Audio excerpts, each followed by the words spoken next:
Hallelujah! Isang mapagpalang araw po ng pananambahan sa ating lahat. Tunay nga na ito ay araw ng Diyos, kaya karapat-dapat siya na ibigay natin sa Kanyang lahat ng papuri at pagsamba. Hallelujah! Kaya nga po, tunay na katulad po sa ating binasa, ang Diyos po, ang Panginoon, ang ating pastol. Hallelujah! Bigyan po natin ng pamagat ang salita ng Diyos sa araw na ito. The Lord is my shepherd, I shall not want. O ang Panginoon ang aking pastol, hindi ako magkukulang. Hallelujah. Tayo nga po ay sumandaling manalangin. Aming Diyos, Ama na dakila, tunay nga mga pangyarihan sa lahat. Papuri at tunay nga, O Diyos, Ama, sa iyong pangalan. Kami ay narito, naninilukho sa harapan. Patuloy nga, Ama, na nagnanais na ikaw ang aming papurihan. At ikaw nga, O Diyos, Ama, paligan ang aming masamba. Ama, dalangin namin, tunay nga, O Diyos, ang malayang pagkilos ng Banal na Espiritu ay aming maranasan. At tunay nga, ang bawat isa ay magtaglay ng tenga na nakakarinig ng inspirasyon, Pare God, na tunay nga, O Diyos, na ipapaunawa sa amin ang iyong salita. Ama, katulad sa aming awitin, Ama, mangusap ka. O Diyos, pakagamitin mo lamang ang iyong lingkod. Ama, na tunay nga, O Diyos, kasangkapanin mo ako upang patuloy na maihayag ang salita ng katotohanan, salita ng buhay sa iglesia nito. At tunay nga ang bawat isa ay maalagaan, O Diyos. At tunay nga na mapuspos, Pare God, Ama, ng kapangyarihan ng iyong salita. Patuloy nga, Ama, na umangat kami sa aming buhay pananampalataya. Tulungan mo nga kami, O Diyos, Ama, Pare God, at patuloy nga kaming pakaingatan, Ama, sa aming pananambahan ito. Patuloy nga na ibuhos mo ang iyong pagpapala sa bawat isa na tunay nga, O Diyos, nagtatapat at nakikisa sa iyo. Ama, itong aming dalangin, dumedepende lamang sa pinakamakapangyarihang pangalan, ang pangalang Jesus. Amen. Hallelujah. Tunay nga na ang ating Diyos, tunay nga po na hindi kailanman magkukulang sa kanyang mga anak. Tayo po ba'y mga anak ng Diyos? Amen. Hallelujah! Punta tayo agad sa Salmo 23. Mahaba ito eh.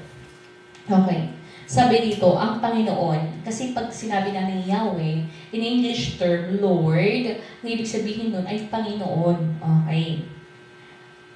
Ang aking pastol, hindi ako magkukulang. Ibig sabihin, mga kapatid, kung ang Diyos ang ating pastol, ibig sabihin, siya po ang mangangalaga sa atin. Kailangan po nating maunawaan the sheep and shepherd relationship. Na ibig sabihin po nito, kailangan nating maunawaan kung ano ang ating estado. Hindi po tayo tinanggap sa kaharian ng Diyos at biglang pababayaan na lang. Kung paano nga po na sa aklat po ng John, chapter 10, gusto naman dito sa NIV version. So John chapter 10, magsimula na lang po tayo sa verse 7, i-coordinate natin dito kung paano nga sinasabi ng ating Panginoon Jesus that I am the good shepherd, ako ang mabuting pastol. Okay. So sinasabi niya dito, okay, punta na lang tayo sa Tagalog. So John chapter 10, verse 7,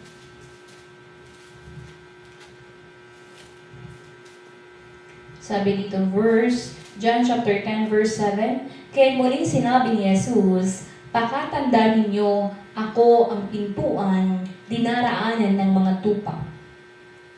Ang mga nauna sa akin ay mga magnanakaw at mga tulisan, ngunit hindi sila pinakinggan ng mga tupa. 9, ako ang pintuan, ang sino mang pumapasok sa pamamagitan ko'y maliligtas. Papasok siya at lalabas at makakatagpo ng pastulan. Hallelujah.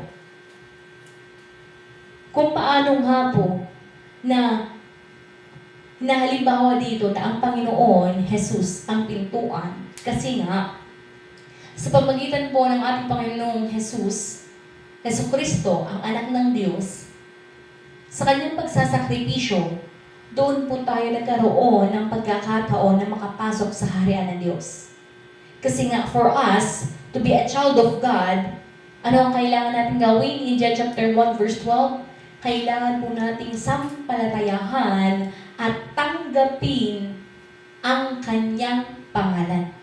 Hallelujah. Kaya nga in John chapter 14 verse 6, sabi doon ng ating Panginoong Hesus, I am the way, the truth, and the life. Ibig sabihin, kung tayo po ay tatahak, okay, sa katotohanan, una, tanggapin ang Panginoong Hesus, tanggapin ang pangalang Hesus. Of course, kung tinanggap natin ang pangalang Hesus, normal na tinatanggap din natin ang kanyang salita. Hallelujah. Sa isang bansa, meron po ba tayong magagawa para labanan kung ano ang idineklarang batas ng Pangulo ng Pilipinas? Ngayon nag-declare ng state of emergency dahil sa problema sa oil. May magagawa ba? Di ba wala? Kung anong executive declaration, wala. Kasi nga executive declaration iyon. Halimbawa lang po iyon. So, ibig sabihin, kailangan nating lubos na maunawaan na ang salita ng Diyos ay katumbas din ng Diyos mismo, katulad nung every Sunday nating binabasa bago tayo makinig ng salita ng Diyos, ang ating panata na ako ay makikinig, igagalang ang salita ng Diyos at na ipinapaunawa sa atin ng salita ng Diyos ay katumbas din ng Diyos mismo. Kasi ibig sabihin po nito, okay, papasok sa verse 9, ako ang pintuan, ang sino mang pumapasok sa pamamagitan ko ay maliligtas, papasok siya at lalabas at makakatagpo ng pastulan. Ibig sabihin, sa ating buhay spiritual, out of the premise of God, hindi tayo makakatagpo ng lunti ang pastulan in the world, sa mundo.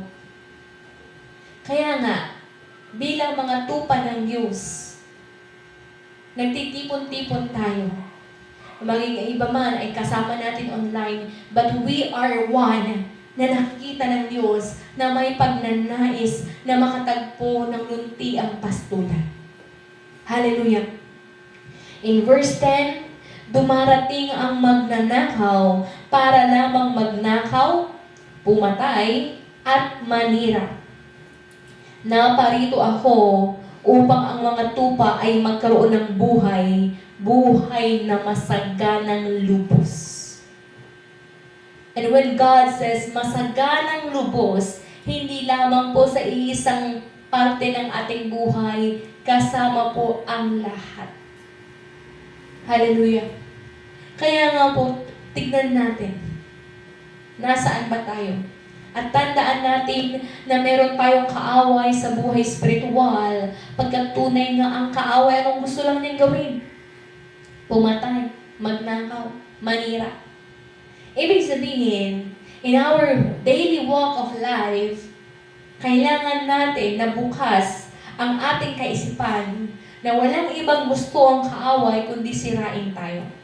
Walang ibang gusto ang kaaway kundi ang ilayo tayo sa kaharian ng Diyos. Ilayo tayo sa landas ng katotohanan. In verse 11, ako ang mabuting pastol. Iniaalay ng mabuting pastol ang kanyang buhay para sa mga tupa. Ang upahan ay tumatakas kapag may dumarating na asong gubat. Iniiwan niya ang mga tupa, palibhasa ay hindi siya pastol at hindi kanya ang mga ito.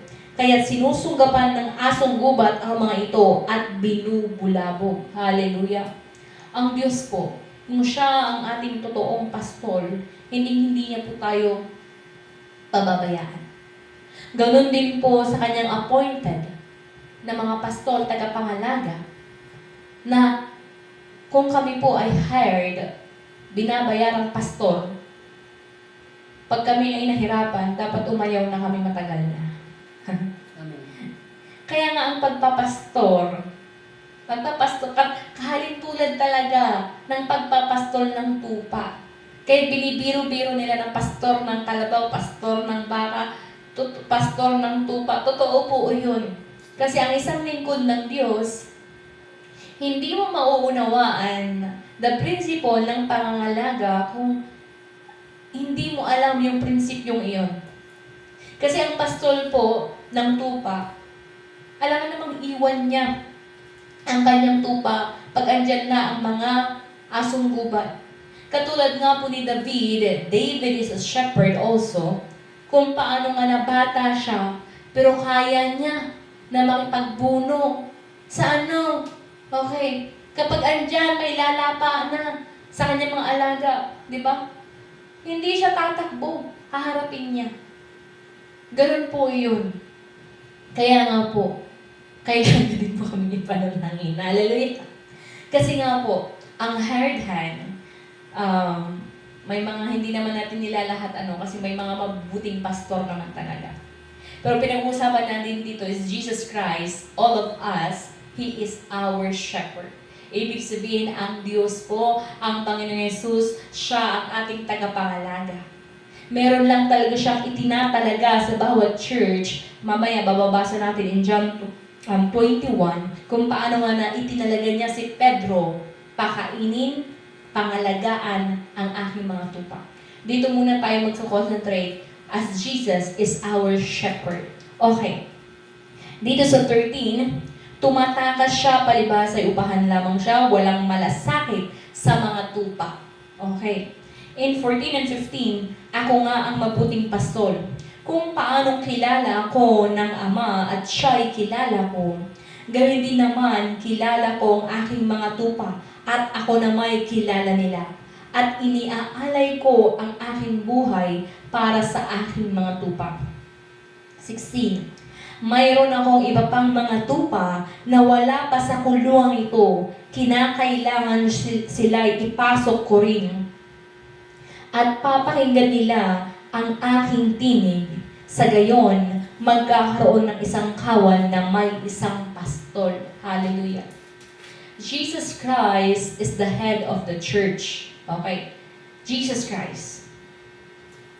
Sa baba, itinatalaga niya ang lingkod ng Diyos, the pastor, para mangalaga, physically. Okay? Makakadaupang palad, mangangalaga sa mga kawan. Okay? So, ibig sabihin, ang isang pastor, sinasabi namin palagi, hindi kami pwede na dumepende sa aming sarili mga desisyon. Nagkakamali talaga. We have to fully dependent kung paanong pantay-pantay tayo sa harapan ng Diyos, na tayo ay tupa ng Diyos. Nagkataon lang na kami po ang nakauna na nakakilala. Kasi nga, kapag ikaw naman ay pinakain na at busog ka na, kailangan mo din naman na at ikaw ay nag-mature na. May mga level po kasi ng pananampalataya. Lahat po tayo nagsisimula sa baby faith. Pag baby, sino mga may sanggol, di ba, pag nagugutom, iiyak. Kailangan ibigay, i-provide ng magulang ang kailangang kainin. Pero tignan mo, okay, pag nag-high school na yan, nag-college na yan, hindi mo na kailangang utusang kumain kasi kakain yan ng pusa pag nagugutom. Okay. Ngayon naman, pag adult na siya at may kakayahan namang maghanap buhay, hindi na responsibilidad ng magulang ang pakainin ng kanyang anak. Grabe naman, 40 years old, papakainin pa ng 60 years old ng nanay. Grabe naman pabigat iyon. Okay, kaya nga, kapag humantong na tayo, actually in the US, sa US, 18 years old pa lang, kailangan nang umalis ang anak sa poder ng magulang para maghanap buhay sa sarili niya. Kasi nga, kaya tignan mo kung gaano sila ka-independent. Hindi sila makakadepende. Sa Pilipino, magkakasama pa rin. But we have to teach our children, ang ating mga anak, kailangan magkaroon ng butot, kailangan magtrabaho din. Kailangan maghanap buhay kasi nga, kung aasa na lang tayo, kawawa naman na yung magulang. Sila pa ang maghihirap. Okay, we have to lift each other's burden. Ibig sabihin, pag ikaw na, babalik tayo sa spiritual, kapag ikaw na ay naturuan, at binibigyan ka na ng kakayahang maghayag, ibig sabihin, hindi ka naman nanatili sa tagapakinig na lang, gagamitin ka na rin. Oh. Pero hindi ibig sabihin, nahihinto ka na makikinig sa pastor mo. Ibig sabihin, continuous pa rin na makikinig ka, pero maging katulungan ka. Ganun po kami na-raise in Taguig and Taytay. Nagsimula naman po sa lahat na kami ay finid. Tinuruan ng aming mga pastor doon. Ang mag-asawang si Pastor Nain, Pastor Vanji.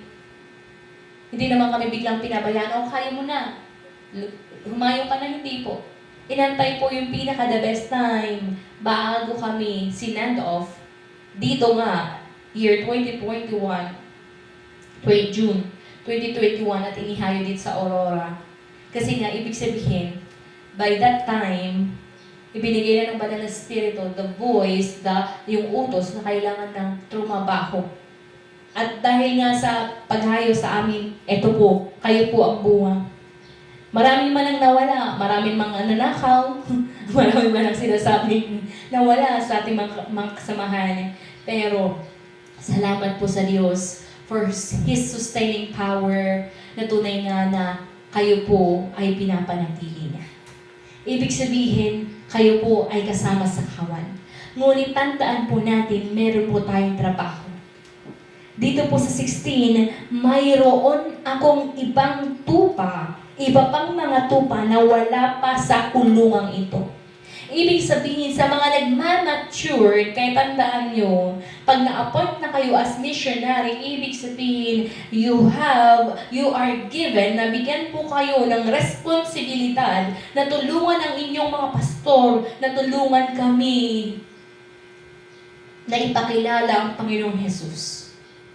Kasi kung naturuan ka na, tinanggap mo ng buong-buo ang katotohanan, then ano pa ang kulang sa'yo para ihayag mo din ang katotohanan? Lalo pa, pinagkaloob na sa'yo ang Banal na Espiritu.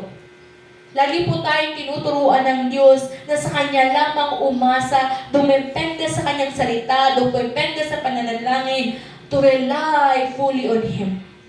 He is our good shepherd.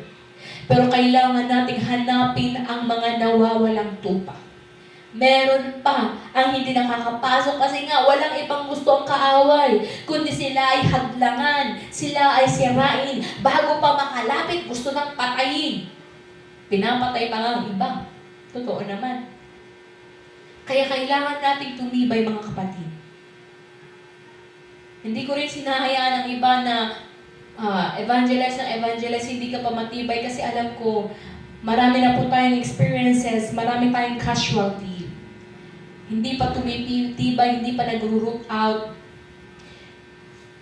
Kaya na napakadami, tumatake lahat ng mga demonyo ng mga iyon, di wala na.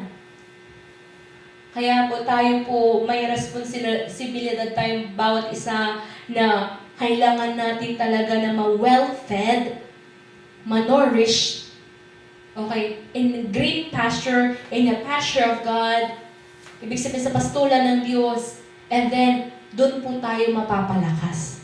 Hallelujah! Sabi dito, sa gayon magkakaroon, kinakailangan sila'y ipasok ko rin.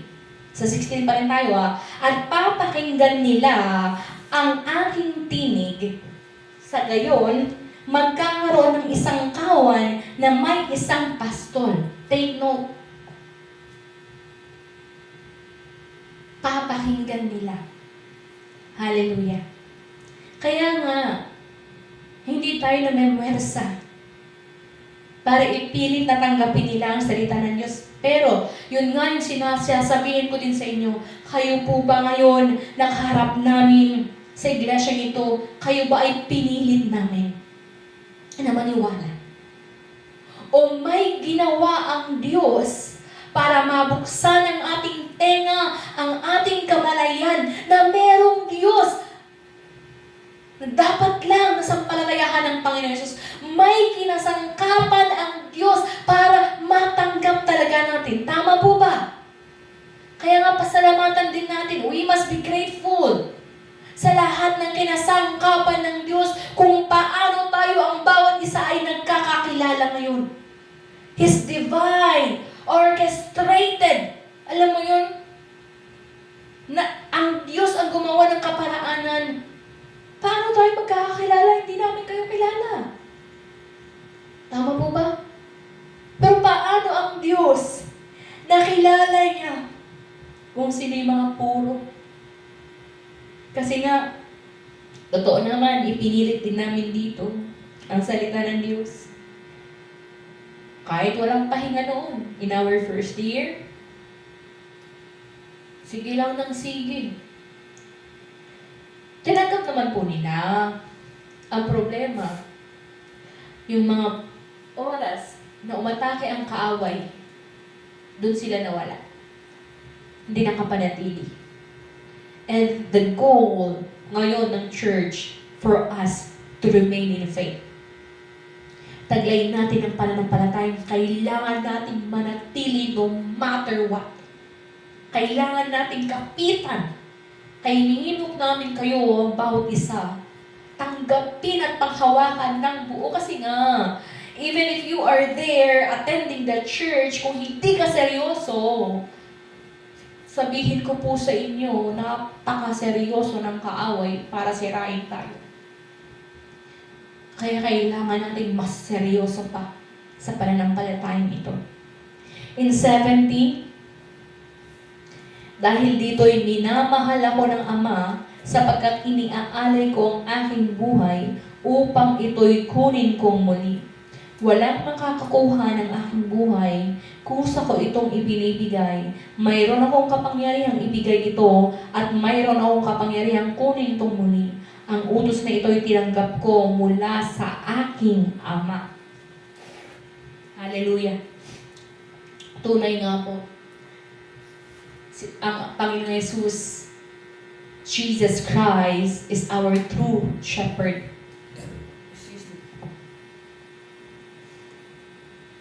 Tunay nga po na siya,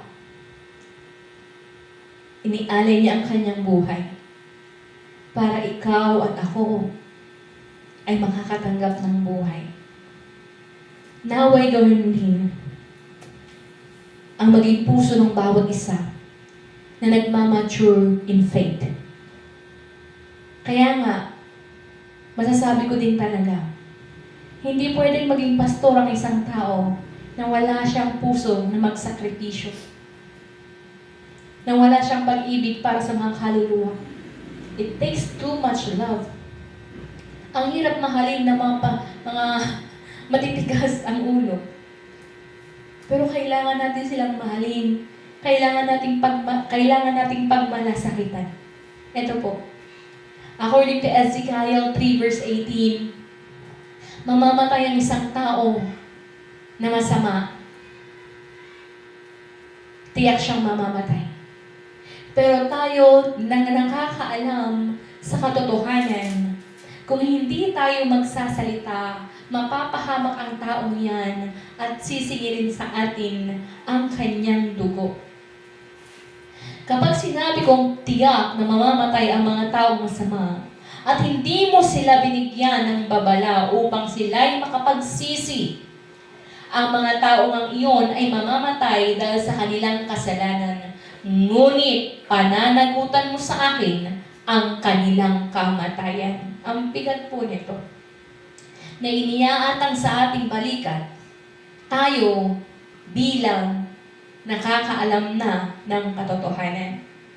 Kaya nga, there is time of equipping. Kailangan nating, sabi ko kanina, be well-fed, mapuno ng katotohanan, kasi nga ano naman ang ihahayag natin na hindi natin alam. Isa pa, paano mo nga i-evangelize, paano mo nga ipapatotoo kung hindi mo naranasan?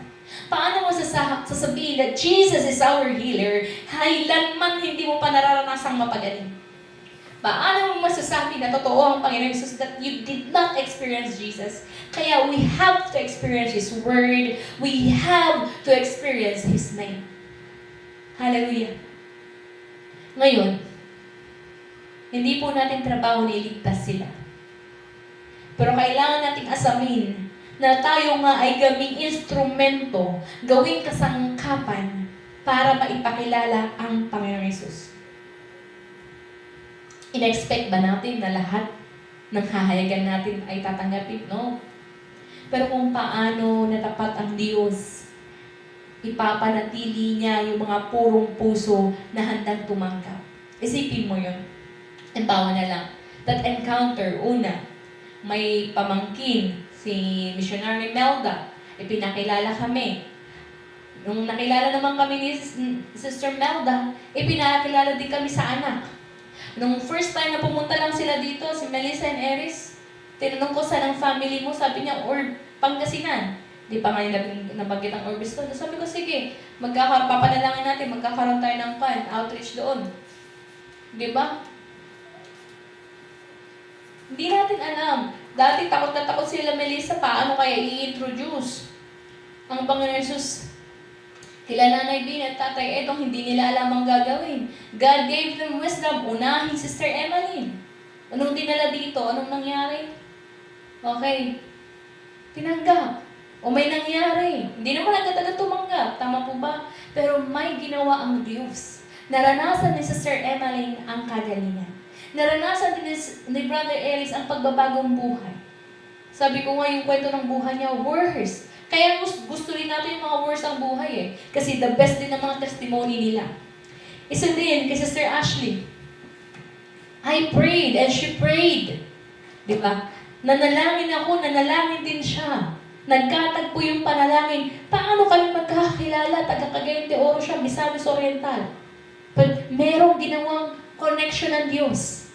And after she accepted, dalawa po yan, namatayan din siya ng lola at lolo agad-agad. Tinanggap ng kanyang ina. Yan si Missionary Aloha na ngayon. And they are now, alam mo yun, ang hirap din kaya sitwasyon nila kasi dadalawa lang sila. Pero sabi ko nga, tumibay kayo. Kailangan nyo laging isipin, paano pa magkakaroon ng ilaw dyan kung hindi kayo mananindigan na kayo tumanggap. Kaya be encouraged. The Lord our God is our shepherd. Hindi niya pababayaan ang kanyang mga tupa. At kung tayo ay tinawag para maging kasangkapan, then we have to obey. Dito sa Aurora, in our first year, wala naman po Sister Yo. Marami naman po talaga nag-umpisa, pero hindi lahat nagtatapos. Pero nagpapasalamat ako palagi sa mga nakakapanatili. Nagpapasalamat ako sa Diyos dahil may nakakapanatili. At alam ko, God will add. God will add pure-hearted souls. Amen? Amen. Ngayon, tignan natin kung paano ng ating Panginoon Hesus ang ating dakilang pastol, ang ating mabuting pastol.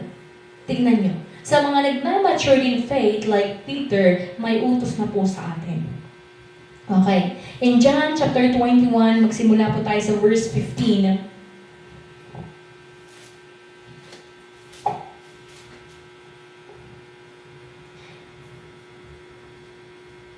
Okay, in verse 15, John 21.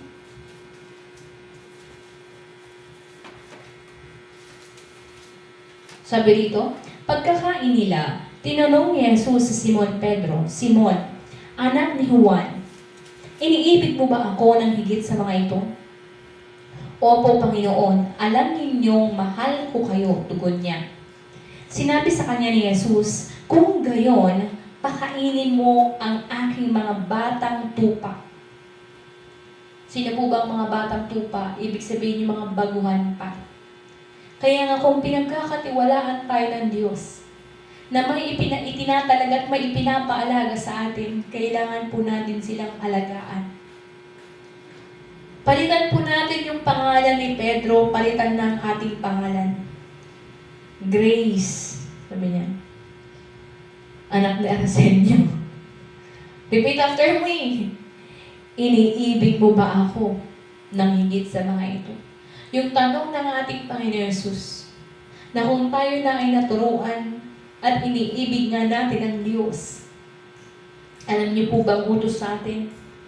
Kung gayon, pakainin mo ang aking mga batang tupa. Muli siyang tinanong ni Jesus, Simon, anak ni Juan, iniibig mo ba ako? Sumagot si Pedro, Opo, Panginoon. Alam ninyong mahal ko kayo, sabi ni Jesus, alagaan mo ang aking mga tupa. Okay. Pangatlong ulit na tinanong siya ni Jesus, Simon, anak ni Juan, mahal mo ba ako? Nalungkot si Pedro sapagkat 3 beses na siyang tinanong ng mahal mo ba ako? At sumagot siya, Panginoon, alam po ninyo ang lahat ng bagay, alam ninyong mahal ko kayo. Sinabi sa kanya ni Jesus, pakainin mo ang aking mga tupa. This is not just a reminder for you, it's a reminder for both of us, ni Pastor Raymond. At alam niyo din naman na yun yung lagi namin panalangin, no matter how busy we are, na hindi nga kami magkukulang sa pangangalaga sa inyo. Na hindi nga kami magkukulang sa pananalangin para sa inyo. Pagtuturo sa inyo sa katotohanan at lumakad kayo sa katotohanan. In 18, pakatandaan mo nung bata ka pa, ikaw ang nagbibihis ng iyong sarili at pumupunta ka kung saan mo gusto. Ngunit pagtanda mo, iunat mo ang iyong mga kamay at iba ang mabibihis sa iyo. At dadalhin ka kung saan mo hindi gusto. Sinabi niya ito upang ipahiwatig kung paano mamamatay si Pedro at kung paano niya luluwalhatiin ang Diyos. At pagkatapos, sinabi sa kanya ni Jesus, sumunod ka sa akin. Hallelujah. Ang paglilingkod sa Diyos, it will never be easy, but it will be the most rewarding. Kailangan nating taglayin ang pananampalataya.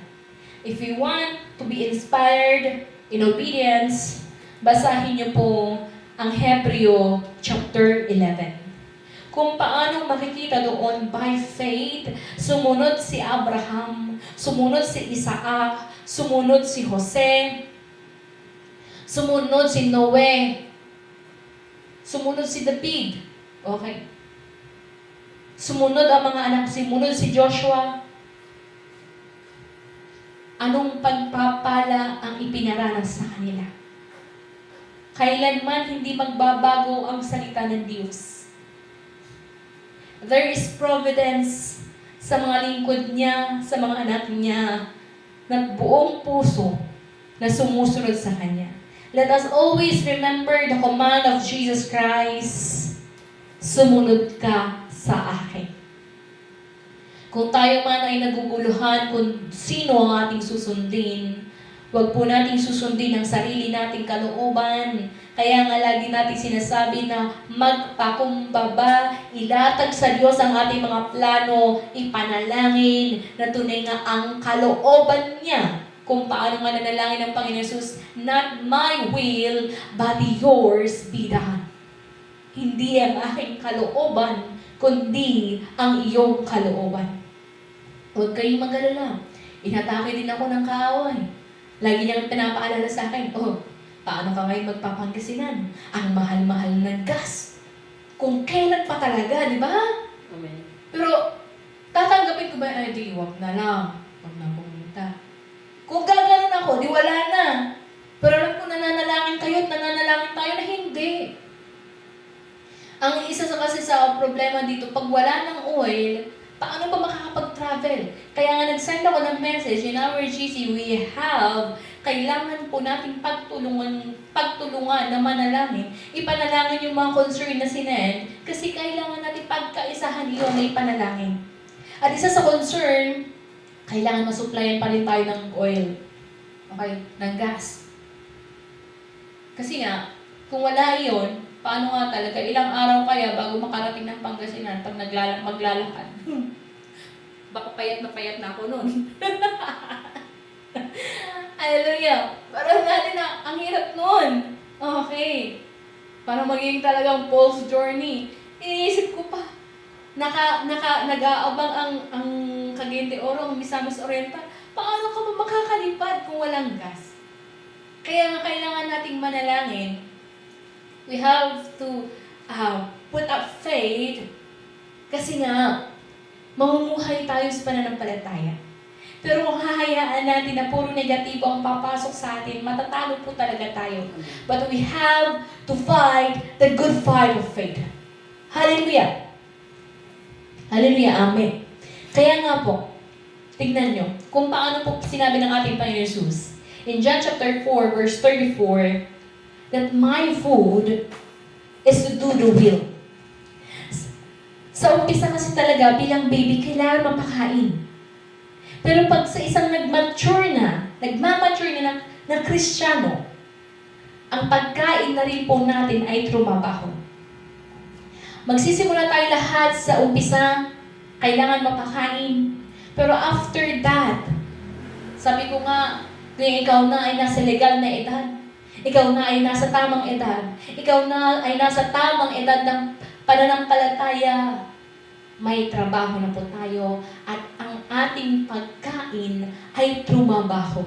Kaya nga mapapansin na natin sa mga matagal na mananampalataya, kung wala ka ng gagawing spiritual activity, mamamatay ka. Sinasabi ko sa inyo iyan, hindi ko sinasabi na walang basihan, but I experience.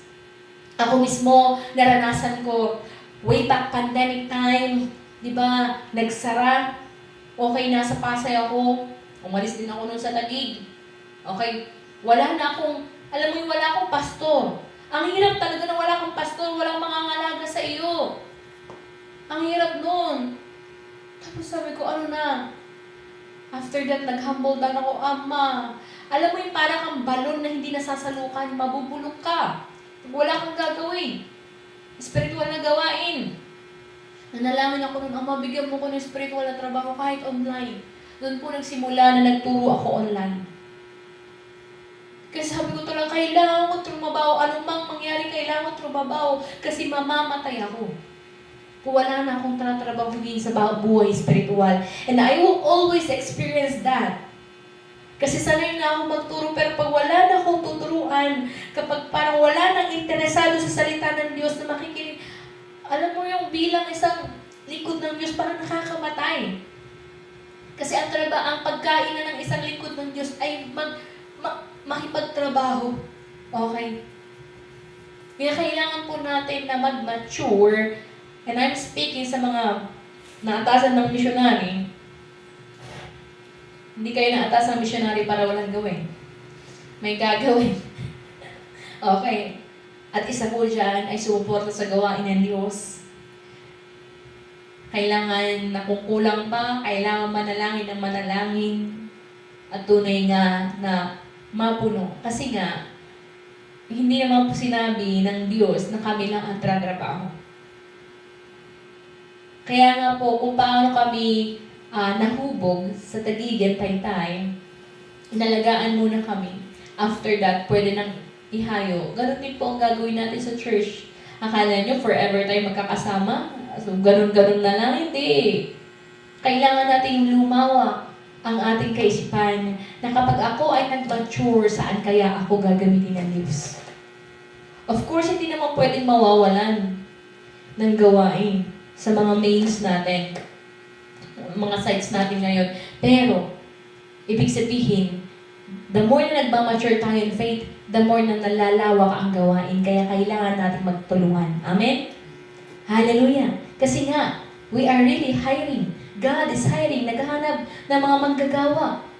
The harvest is plenty, but the workers are few. Kaya ngayon yung battle cry ng church, in this church, na magkaroon ng mga matitibay na mga manggagawa. Alam ang accountability, alam ang responsibility. We have that, to be grateful, to always be grateful. Laging andun yung pasasalamat na dahil tinanggap ko ang katotohanan na naway ako din ay gagamitin ng Diyos. Amen? Hallelujah. Isipin nyo. Okay, yung green pasture, kung i-imagine natin, babalik tayo sa Psalms, ang Israel, di ba, disyerto? Hindi lahat puro akala mo si Switzerland o Pilipinas na ang daming grass. Hindi po. Bihira lang ang ulan doon. Tama, Sister Yo? Diba? Bihira lang. Ibig sabihin, doon sa maliliit lang, ang gagawin ng pastol doon, ihahanap niya ang kanyang tupa kung saan sila mapapakain. Kaya nga kung sa mga nagmamature in faith, kung paano na binibigyan namin kayo ng trabaho, ibig sabihin, para kayo ay mabuhay. Sa totoo lang. Of course, sa mga bago, di ba? Kaya nga tayo nagsaset ng mga Bible study. Kaya nga tayo nagre-regular sa gawain, tinuturuan muna kayo kasi ang hirap naman mabigla. Hindi naman pwede na pagturo sa'yo, magturo ka na agad. Hindi naman po ganun yun. There is a time for equipping nga. Pero responsibilidad po talaga ng pastol na alagaan, ihanap sila ng green pasture. Okay?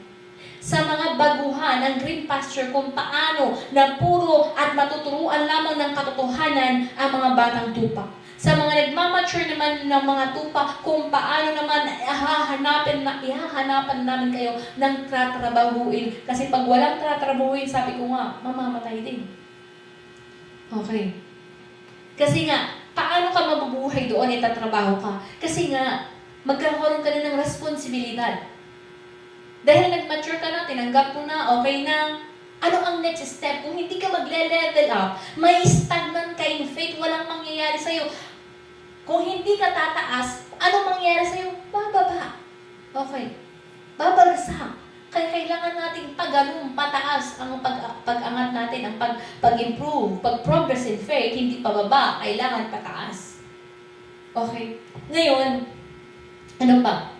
Yung pastol in Psalms 23, 1-3, di ba? He will lead sa still water, sa batisan. Tama? Ang batis, malaki ba? Di ba maliliit lang yung mga batis? Kung saan hindi malulunod ang mga tupa. Tsaka peaceful lang ang batis, hindi siya malakas ang agos. Tama? Ibig sabihin, that is a representation na kapag tayo ay nasa Diyos, siya ang ating tupa, hindi niya tayo pababayaan. Ibig sabihin, mapapakain tayo at tunay nga na maaalagaan tayo. Hindi tayo tatangin ng mga malalakas na agos. Still waters. There is peace in Jesus. Kaya nga, ang isang tao na nakaranas na ng katotohanan, okay, who experienced the Word, ang kapayapaan na po natin ay nasa salita ng Diyos. Dati, masaya talaga makiparty-party noon. I mean, sa concert, example ko lang yung sarili ko. Pero nung natanggap ko ng banal na spirito, alam mo yung hindi kayang magsaya ng sarili mo sa worldly na kanta. Hindi siya masaya. Yung iba nagtatalunan, rock and roll, ganun. Pero alam mo yung sa akin na experience ko, hindi. Okay. Yun din yung naranasan ko, even in material things. Naranasan ko, bilhin yung mga gusto. Pero hindi ako masaya. Wala doon ang masaya. Alam niyo, sabi ko nga tayo na nakaranas na ng espiritual na kagalakan, hindi na tayo talaga mapapasaya ng bagay lang sa mundo nito. Kaya i-check natin saan ba yung kagalakan ko. Kasi kung ang kagalakan ko, ang satisfaction ng isang tao ay nasa mundo, kailangan natin lumalim pa sa spiritualidad. Hallelujah! Amen. Kaya nga po, okay, punta na tayo sa Psalms 23 verse 4. Dito tayo magtatagal. Psalms 23 verse 4, dumaan man ako sa madilim na libis ng kamatayan, wala akong katatakutan. Agad ikaw ay aking kaagapay. Sa panahon ito, sabi nga ni Pastor Raymond, ang dami ng takot na takot. Sabi ni Sister Yul, doon daw sa Wenceslas, natatakot na daw ang mga tao. Kayo ba ay takot na? Okay. Pero sabi nga, kaya nga pre-preach natin ang Matthew 24, hindi natin kailangan matakot kasi nakasulat na po na talagang mangyayari ang mga bagay na ito. Kaya nga tayo ngayon ay nagmamadali. Bilisan. Bilisan na tanggapin ang katotohanan. At magnais na magamit kasi nga, paano pagbukas nandiyan na pala ang Panginoong Yesus? Tapos yung balak mo na i-evangelize, ang balak mo next year ka pa kikilos. Paano pa yun? Kaya nga tayo, ano na yung online platform, sino man ang gustong makinig, makakapakinig. Okay. And also, gusto ko yung Psalms 91, verse 7. Kasi sabi dito, alam mo yun, kahit 1,000 pa ang bumagsak sa tabi mo, kung ikaw ay nasa Diyos, hindi ka maano. Sa awit 91,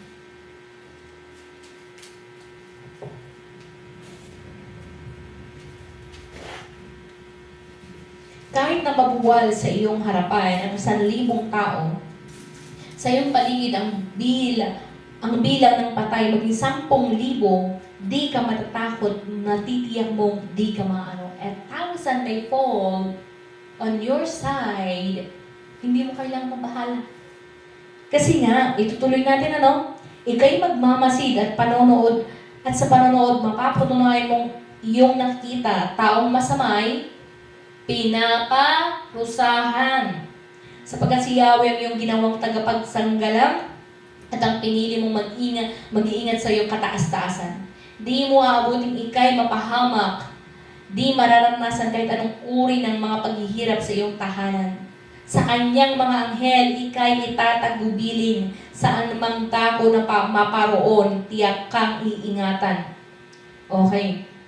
Sa kanilang mga kamay, ika'y aalalayan nang sa mga bato, paamoy hindi masasaktan. Kaya ang iba po yung protection na ibinibigay sa atin ng Diyos. Uutusan niya ang anghel upang mag-ingat sa atin. Kaya nga, i-check natin palagi. Halimbawa, sabi ng isa nating kapatid, na-aksidente ako nasugatan yung aking kamay. Sabi ko, we have to study that. Bakit ka nagkakaroon ng ganyan? Ibig sabihin, may gusto umatake sa'yo ng ganyan. And kaya nga lagi ko sinasabi, you have to review ano ba yung mga past na nangyari sa family nyo. Kasi nga, that is a curse na kailangan natin basagin. Na hindi na dapat maulit sa atin.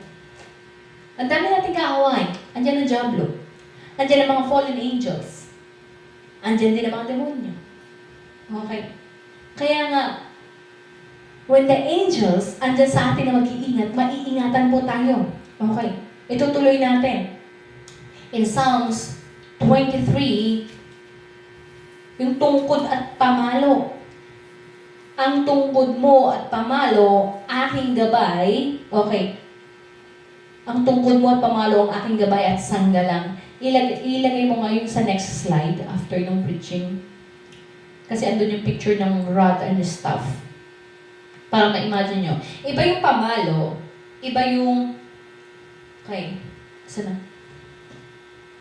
Your rod and your staff. Okay. Yung tungkod at pamalo. Kasi iba yung gamit ng tungkod, iba yung gamit ng pamalo. Ang pamalo, ginagamit po yun, okay, para palayasin yung mga gustong makapanakit sa mga tupa. Okay. It is used for protection. Ngayon, pwede rin pamalo. Ito yung rod, okay? Ito yung pamalo. Maliit siya pero mabigat na pamalo. Okay. Pamalo, halimbawa pag may aatake mga asungkuban, mga leon, ganun. Yun yung gagamitin ng pastol. Pwede rin yung gagamitin pang disiplina sa mga pasaway na mga tupa. Ngayon, iba po yung staff or yung tungkod. Mas mahaba, mas manipis. Okay? Tapos meron siyang kalawit. Bakit po? Ginagamit yan. Halimbawa, naisabit yung isang tupa. Gagamitin yan para makangkawit pabalik. Okay? Ibig sabihin, eto pag mahaba siya kasi igagay niyo yung mga tupa, saan sila pupunta? Tapos support nga. Susuportahan. Halimbawa, may naisabit na isang tupa. Ganun yung ginagawa ng isang pastol. Ang ibig sabihin, your rod and your staff, ibig sabihin, ang salita po ng Diyos ay ginagamit para sa atin, para tayo ay paluin, para tayo ay maingatan, para tayo ay i-guide sa katotohanan. Kaya nga pag nagmamatigas ang ating mga ulo, nagmamatigas tayo sa mga personal nating desisyon, di ba? According to Jeremiah 23 verse 29, your word is like a fire and like a hammer. Okay, parang martilyo, pambasag sa matigas. Kasi di ba minsan nagmamatigas tayo? Hello? Pero ang salita ng Diyos, yun ang babasag. Ito pa, Hebrews 4:12, di ba? Ito ay magkabilang tabak. Ang salita ng Diyos ay magkabilang tabak. Sa 2 Timothy chapter 3 naman, verse 16 and 17, ginagamit ang salita ng Diyos para mag-review, para magturo, okay, para ihanda ang kanyang lingkod para maging kahanda-handa na maging kasangkapan, tagapaghayag ng kanyang salita. Ibig sabihin, we have, okay, the Holy Spirit, ang salita ng Diyos para tayo po ay maingatan. Kaya nga, doon natin makikita, sobrang halaga po ang salita ng Diyos. Kung wala ang salita ng Diyos na maipapaalala sa atin, paano tayo makakapanatili sa katotohanan? Amen? Nasa verse 5 na tayo. Ipinaghahanda mo ako ng salo-salo na nakikita pa nitong mga kalaban ko o ng aking mga kaaway. Okay. Sa kultura nila nung unang kapanahunan, pag ikaw ay bisita, you are under the protection ng host. Pag ikaw ay bisita, tingnan nyo, naalala ko yung kay Lot, di ba, kinakalabog yung pintuan nila Lot na palabasin mo yung bisita niyang mga anghel, di ba? Ang sabi ni Lot, andito yung dalawa kong anak na birhen pa. Alam mo yung anak niya ibibigay niya para pagsamantalahan nila? Huwag lang yung bisita niya. Ganun po katindi ang kultura doon na kapag ikaw ay bisita, ikaw ay iingatan ng iyong host kung sino tumanggap sa'yo. We are the guest. Kasi sinulat ito na David na naiintindihan yung kultura noon na kapag ikaw ay bisita ng Diyos, hindi ka niya pababayaan. Kaya nga, ipinaghahanda mo ako, di ba, ng pagkain sa harapan ng aking mga kaaway. Ibig sabihin, hindi hahayaan ng Diyos na tayo ay mapahamak because we are under His care. Ito pa, bilang bisita, kayo ba naging bisita sa isang tahanan tapos bigla kayong pupunta sa kusina, magbubukas ng rep nila? Kaya niyong gawin yon? Hindi kayo nahihiya? Di ba? Sa atin, naturalmente, pag tayo ay bisita, di ba minsan kahit nga CR, saan po ang CR ninyo? Di ba ganoon tayo kabait pag bisita tayo sa isang tahanan? Hindi tayo yung walang hiya na bigla na lang kala mo bahay mo. Di ba hindi? Pero pag pangatlo, pang-apat, pang-lima na, yun yung bahay mo na to ganun. Pero pag first time mo talaga, hindi ka basta-basta gagalaw. Tama po ba? Ang ibig sabihin nito, kung ano ang ihahain ng Diyos, yun yung tatanggapin natin. Ibig sabihin, alam ng Diyos ang ating pangangailangan and yung nagwe-wait tayo sa ihahanda ng Diyos sa atin in Psalms 23 verse 5, ibig sabihin, nagpapakita iyon ng full dependence natin, ng buong pagdepende natin kung ano ang ihahain ng Diyos sa atin. Napakahalaga sa buhay pananampalataya ang pagdepende sa Diyos. Our full dependence to God. Lagi po, yun ang hinahanap niya sa atin, even sa amin. Ilang beses, sinasabi ko sa inyo, na ibinagsak niya yung pwede kong ipagmalaki para ipakita niya sa akin, kailangan kong matutunan na dumepende sa Kanya, na wala akong magagawa kung hindi niya ako tutulungan. Especially in the ministry. Hindi tayo lalago. Dahil masisipag, magagaling ang iyong mga pastor. Magagaling ang mga missionary. Kasi pag ganun po, mapupunta yung glory, yung kalwalhatian sa tao, ayaw ng Diyos iyon. We should not accept the glory that belongs to God. Paano namatay si King Herod? Sa aklat ng Gawa, sumigaw ang mga tao nung siya ay nagsasalita, sabi niya, doon nga nagsimula yung Vox Populi, Vox Dei. Ang sabi ng mga tao, boses ng Diyos! Okay. Hindi, alam mo yung hindi itinanggi ni Herod yun, tinanggap niya yung papuri na para sa Diyos, kaya nga siya bumagsak at inuod. Pero tignan mo, sa aklat po ng Gawa, ng Pahayag,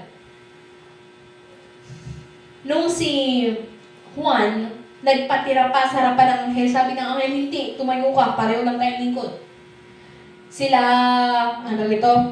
Pablo din, nung pinagkamalan silang mga Diyos. Siya daw si Jesus, si Barnabas, at siya naman si Juan. Hermes, tama ba yung tagapagsalita? Sabi niya, hindi kami mga Diyos. Okay. Kasi itinuring silang mga Diyos kasi nakapag-perform sila ng kamanghamanghang gawa. Kaya mag-ingat tayo. Kapag tumating na yung point na tayo ay ginagamit, and then nakapag-perform ng signs and wonders, ang iingatan natin yung yabang. Kasi doon bumagsak ang kaaway. Yung self-glorification, yung self-righteousness. Kaya lagi ko sinasabi, okay lang na maranasan natin ang pagbagsak. Kasi kung tayo ay nakatayo ulit, tutulungan naman tayo ng Diyos. Ang mahirap, ikaw na yung nagpabuhat ng sarili mong bangko. Mahirap po. Kaya nga lagi, itinuturo na sa atin sa umpisa pa lang, please, huwag nating hangarin ang papuri na para sa Diyos. Sa katagumpayan ng iglesia nito, we will never claim that. Kasi ipinakita sa amin ng Diyos, gaano man kami kasipag, gaano man kami kasigasig, 3 years. Hindi yung sipag namin yung nagbunga, kundi yung pananampalataya ng Diyos ang magbibigay ng kanyang tupa at aalagaan namin. Hallelujah! Kaya sa mga nagnanais, at yun din naman yung tinuturo ko, manalangin tayo ng mga aalagaan natin ng puro. Amen po ba? Kasi nga, dito sa Psalms 23 verse 7, ang ganda eh. Kapag tayo ay nasa premise ng Diyos, hindi niya tayo hahayaang mapahamak. Ganun po yun. Kaya nga, sa totoo lang, in understanding the Bible, kailangan din nating maintindihan saan nanggagaling yung nagsulat. Ang nagsulat po ng Psalms 23 ay si David. At yung kultura nga nila doon, okay. Kaya nga, wait, tayo ay mag-aantay on the table, hindi tayo mangingialam. Dapat ito yung pagkain ko, dapat lechon, ganun. Kaya nga pag tayo ay nananalangin, huwag nating diktahan ng Diyos. Dapat ganito bigay mo sa akin, ha? Sports car yung red. Pero hihiling tayo with His providence, with His provision, at alam naman natin nang ilalatag ng Diyos sa atin ay ang pinakamaganda. Amen? Pero hindi natin pwedeng bastusin yung tumanggap sa atin tama. Kaya kailangan natin magpakita ng tamang etiketa pag tayo ay bisita. Pero yun nga po ang pinaka-emphasis dito. Ang Diyos po ang mag-iingat sa atin. And kung itutuloy natin, sabi niya, sa aking ulo langis ay ibinubuhos, sa aking saro pagpapalay lubos-lubos. Isipin mo yun. Napakahalaga kasi ng anointing oil. Alam nyo, ang mga tupa kasi madaling, alam niyo yung mga, di ba may yung wools nila, pwedeng masabit yun sa mga thorns. Kaya nga, pag na-stuck out sila doon, mamamatay sila pag hindi sila nakabalik. Pwede rin pasukan yung ears nila ng mga langaw. Kaya nga pag napasukan yun ng mga insekto, para silang mababalo, iuumpog-umpog nila yung kanilang ulo hanggang sila ay mamatay. Bakit inaamoy ng oil ang mga tupa? Protection. God's protection. Kaya nga, God's anointing is God's protection. Totoo naman, ano bang tulad ng mga langaw, ng mga insekto na yan, mga demonyo gusto sumira sa atin, tama po ba? Kaya hindi kayo magtataka, bakit when I speak the name Jesus, lumayas ka. Talagang makakaramdam ka ng kakaiba na nagwawala inside you. Ibig sabihin para silang mga tayo, mga langaw, gustong sumira sa atin. Kaya kung hindi natin lilinisin iyon, hindi tayo magpapalayas. Hindi tayo makakamanatili in the presence of God. Paano tayo makakasurvive sa buhay pananampalataya na ito? We have to be taken care by God. Meron naman ako nakita, isang tupa. Okay. Ayun, nawala. Ilang taon. Alam mo kung gaano kakapal ng kanyang fleece. Ang kanyang, anong tawag sa Tagalog? Kanya, ginagamit na wool. Yung white, yung balbon niya, balbon ba yun? Yung balahibo niya, kung hindi rin yung natatanggalan, kaya bigat nun. Okay. The sheep's wools, ibig sabihin, kailangan din natin magbawas. Okay? Ang ibig sabihin nun, we have to give, we have to offer. Kasi ang mamahal po, sa totoo lang, di ba yung mga ganun ginagawang mga mahal na mga jacket? Kasi nga it will turn into profitable one. Ibig sabihin, our sheep's wool, ibig sabihin, magkaroon din tayo ng gratefulness sa mga nangangalaga sa atin. I'm telling you, you will be blessed if you will know that principle. Amen. Kaya nga po, pag tayo ay may oil, meron tayong protective. Pero pag wala, tapos nawala tayo, naku. Kaya nga may mga nawawala. O last.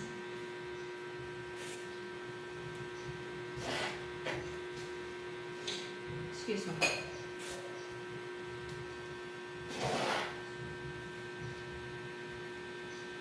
Kabutihan, pag-ibig mo sa akin di magkukulang. Siyang makakasama ko habang ako'y nabubuhay at magpakailanman sa bahay ni Yahweh mananahan. Hallelujah.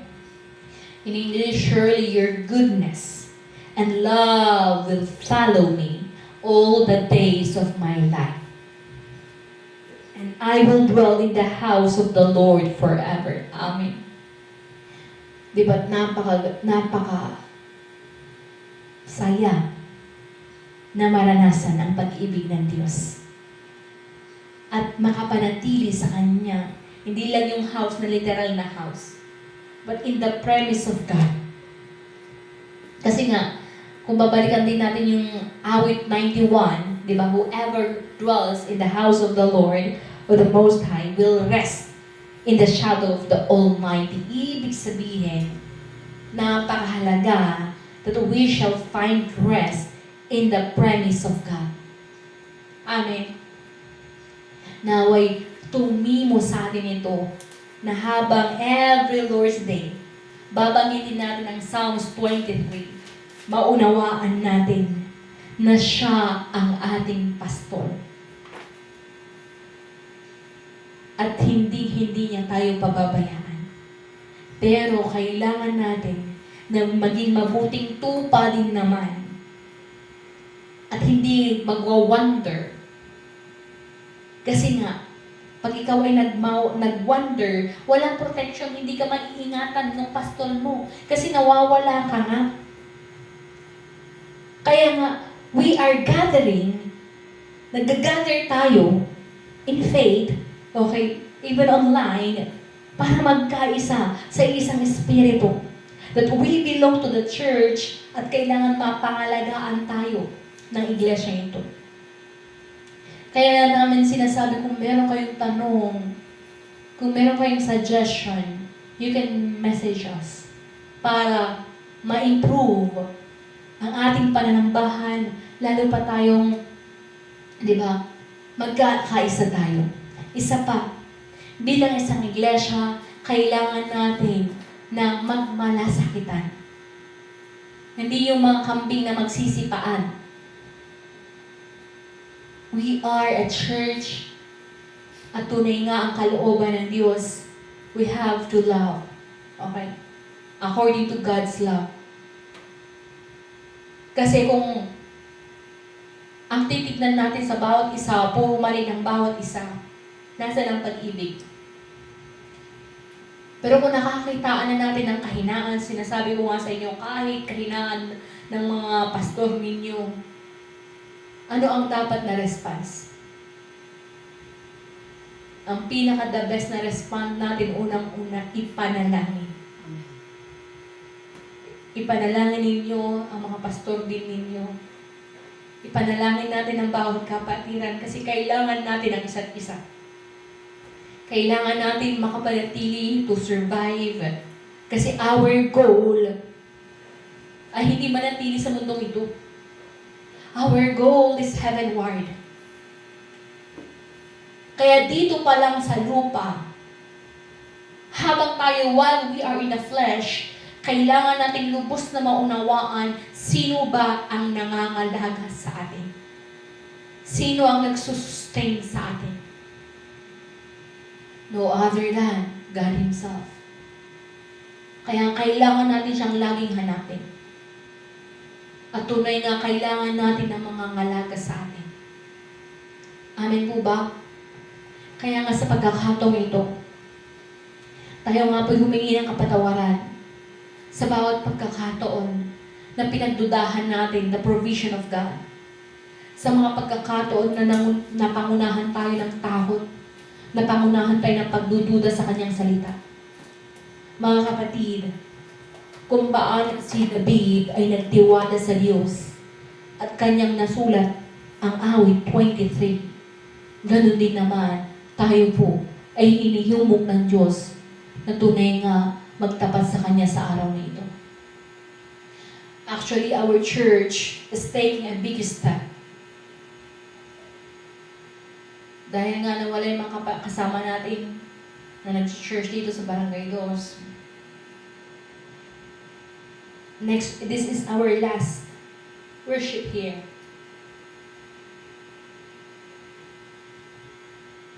And ayon sa kanyang kalooban, we shall go to Wenceslao.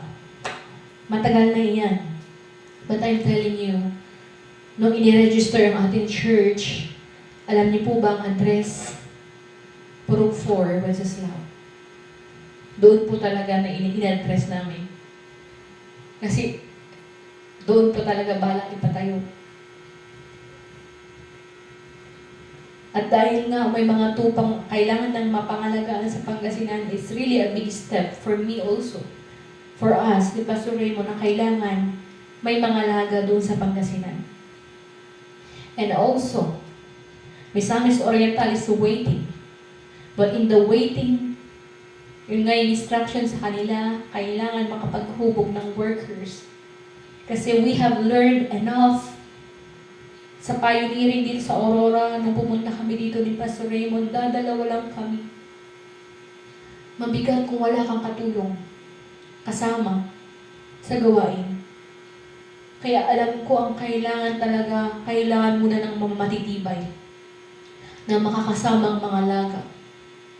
Kasi ilang beses tayong binigyan ng madami dito sa Aurora, pero hindi sila na-sustain. Kaninang umaga, meditate ako. What went wrong? Ano ba yung mga nangyari? Ano ba yung mga pagkakamali din namin sa ministry dito? Ano yung mga pagkukulang? Of course, salamat sa Diyos dahil nga pinapanatili niya tayo at patuloy na ginagabayan, tinuturuan. At ang pinakamainam ay yung pananatili and to never give up. Kasi nga, ipinaalala din sa akin kaninang umaga, kung inihayag mo at hindi nila tinanggap, hindi mo na yun kasalanan. Pero kung tayo'y nagkulang, we have to repent. We have to repent sincerely to God. Kaya nga po, hinihino ko ang bawat isa. Kung nais talaga natin mapangalagaan tayo ng Diyos, we have to love God. Kailangan natin siyang pagtiwalaan. Pagkat siya mismo ang nagsasabing hindi niya tayo pababayaan. Kung kaya nga ng Panginoon Jesus na ibigay ang kanyang buhay para ikaw at ako ay maligtas, ano pang hindi niya kayang ibigay? Pero kung babalikan natin yung Psalms 23, verse 1 to 3, yung green pasture na iyan, sabi ko, balikan mo ang Israel. Hindi naman talaga katulad ng Switzerland na talagang nakaganon na lang. Hindi, maghahanap. Maghahanap talaga ng ipapakain. Ihahanapan yan, struggle yun. Kaya nga nag-aaway-away nun. Kung saan mag-graze ang mga cattle. Doon nag-aaway-away yung mga pamilya ay yung mga tauhan ni Abraham at Lot. Lalo sa pag-inom din ng balon.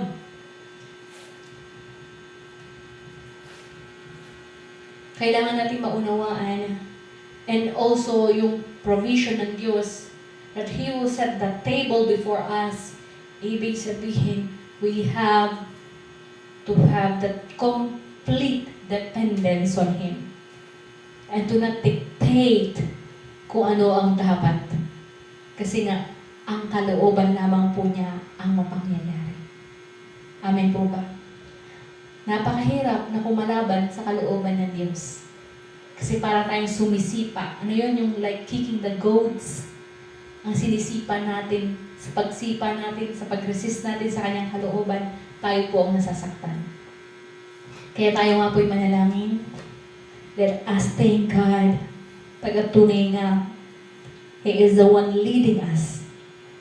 In every step of this church, kailangan po lagi nating manatili at manalangin for His sustenance and His guidance, His provision and His protection. And as we step on April, let us pray for His protection. Ngayon pa lang, sinasabi ko sa inyo, ang dami ng atake. Pero matatakot pa tayo? Mapapangunahan ba tayo ng takot? Hindi. At alam ko, everyone is experiencing attack. But we have to fight the good fight of faith. We have to remember that Jesus is our shepherd. At siya ang makakalaga sa atin. Kailangan lang nating manatili sa Kanya. Let us call the name Jesus and pray. Jesus, Jesus, Jesus. Ang Diyos, Ama na dakila, tunay nga makapangyarihan sa lahat. Jesus, you are our shepherd. In this church, you are our head. Ama, lobin mo na patuloy o Diyos ang iglesia be covered by the blood of Jesus. Ang bawat isang miyembro ng iglesia ito ay tunay nga na maingatan o Diyos sa kapangyarihan ng iyong pangalan.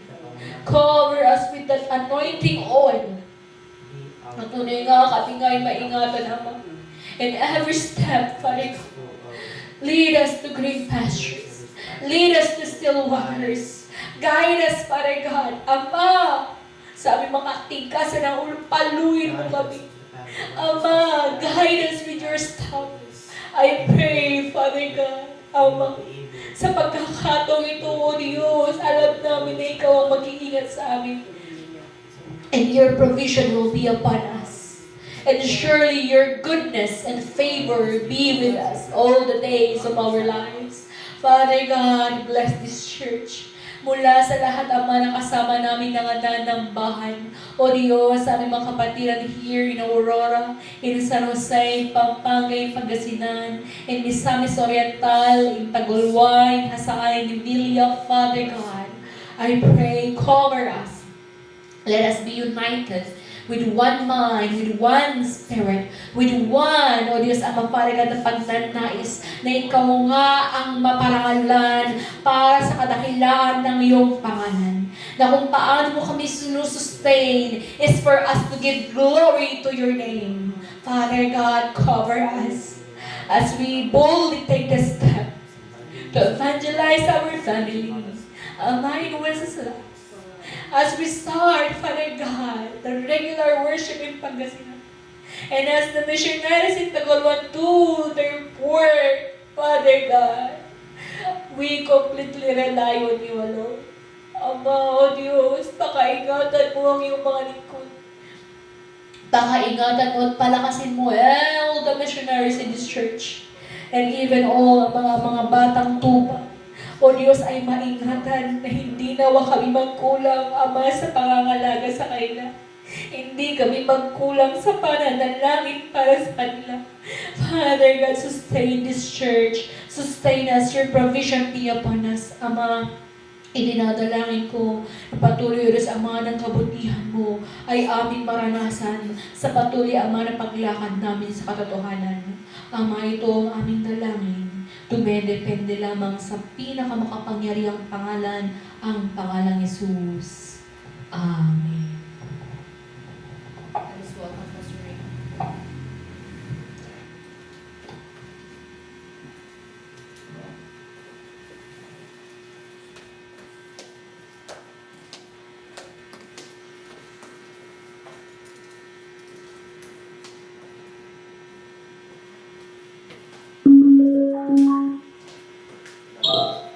Okay.